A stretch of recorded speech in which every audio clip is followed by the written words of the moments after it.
other topics is this one. So it's hard for you to see, but we are kind of constrained, as you might know, by the current Congress and the money that we're, and so this coin I got while I was in Afghanistan last year. This coin is a welded coin cut out of sheet metal in a unit's motor pool because they ran out of coins and they had no money to buy more coins.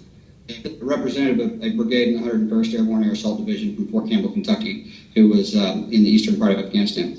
So I thought this was very unique because they saw it as important. The Army's not going to pay for coins, but we've got welding tools and we can cut metal and still pass out and recognize soldiers for achievement and to recognize the sacrifices they make.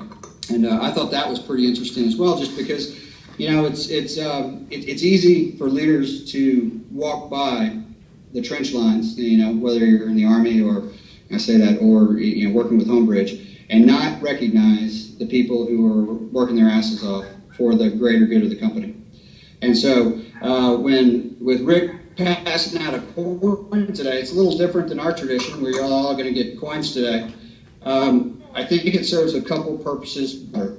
I believe that, as I can look at each one of these coins and I can remember the moment, almost to a coin. And whether it be something that really was relatively insignificant or it was, something that, I crawled 200 meters through mud to get to. But it does form a sense of accomplishment. It's an immediate pat on the back. It forms a sense of identity for the organization. In fact, one of the unspoken traditions of military coins is when you are in an organization, if you happen to find yourself at a happy hour after work and you walk up to your boss and you pull out your coin and he doesn't have his coin on him or her, then he or she owes you a drink. So keep that in mind, and y'all can all pull that on Rick once he passes out all the coins and probably get a couple free drinks. But ultimately, it is a symbol of teamwork. It is a symbol of pride and formative identity. It's a great way to say thank you because you just don't get thanked enough when you're not in charge. When you're in charge, everything is.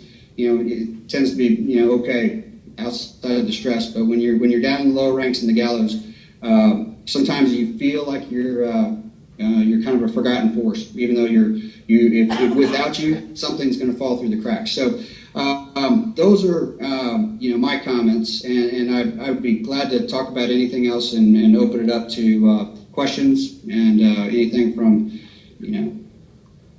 my experiences, whether it's related to coins or not, but I'll pass to you guys and see where the discussion takes you. I'll stay as long as you want, or if y'all want to eat lunch, then y'all are more than glad. So I appreciate the opportunity.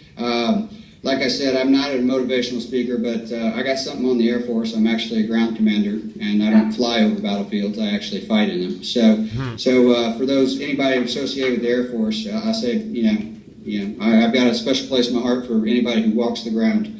So anyway, Brooks, I push to you, and I appreciate the opportunity. All right, thanks, Kevin. I really appreciate it. Anybody have any questions? Anybody have any questions for him? Comments? No? No, that was great. Thank you very much. Appreciate what you do. Awesome, Kevin. Thank you Absolutely. very much. Thank you. Okay, best of luck to y'all. We'll see you around. And Brooks, I want one of those coins. All right, wish Kevin a happy birthday. It was 40 yesterday, right? Yeah, the 28. Yeah. 28. Happy birthday.